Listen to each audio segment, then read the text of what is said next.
আসসালামু আলাইকুম বন্ধুরা, আপনারা সবাই কেমন আছেন? আশা করি ভালো আছেন। আলহামদুলিল্লাহ, আমিও খুব ভালো আছি। আমি আজকে আপনাদের সামনে একটু নতুন রেসিপি নিয়ে হাজির হলাম। কিভাবে পায়েস রান্না করতে হয় সেটাই আমি আজকে দেখাবো আপনাদের সামনে।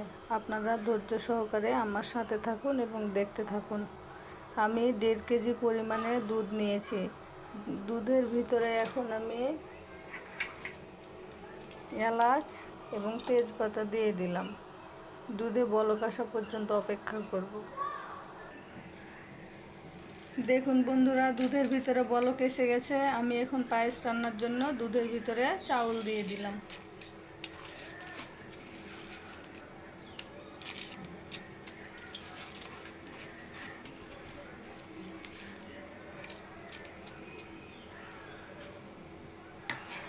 এখন চাউল সিদ্ধ হওয়া পর্যন্ত দুধটা আমি নাড়তে থাকবো।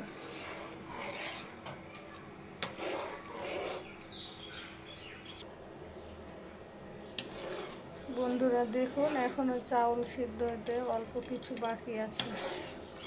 চাউল পুরো সিদ্ধ হওয়া পর্যন্ত আমি অপেক্ষা করব।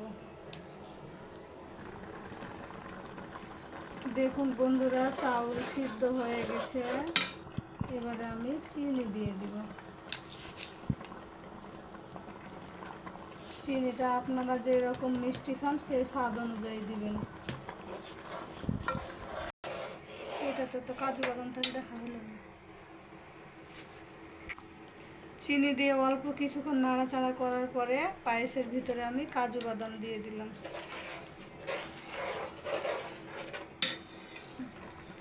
এবারে অল্প পরিমাণে লবণ দিয়ে দিলাম। কেউ যদি খান মিষ্টিতে লবণ তাহলে দিবেন, না হলে আপনাদের ইচ্ছা। আমরা খাই সেজন্য দিলাম।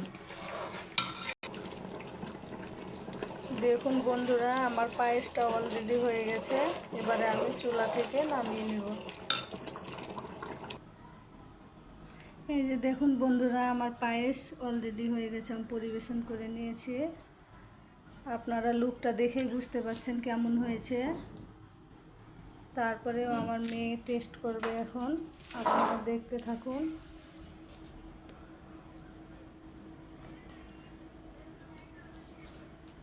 অনেক সুন্দর হয়েছে মামি, থ্যাংক ইউ। আবার প্রতিদিন বানাই দিতে হবে কিন্তু। থ্যাংক ইউ, অবশ্যই বানিয়ে দেবো। আপনাদের যদি ভালো লাগে ভিডিওটিকে লাইক করে দিবেন, চ্যানেলটিকে সাবস্ক্রাইব করে দিবেন এবং ফেসবুকে ফলো দিয়ে দিবেন। ধন্যবাদ, বাই বাই। আসসালামু আলাইকুম। আসসালামু আলাইকুম। ওকে বন্ধুরা, আমার ভিডিওটি এ পর্যন্তই। সবাই ভালো থাকবেন, সুস্থ থাকবেন। Bye bye.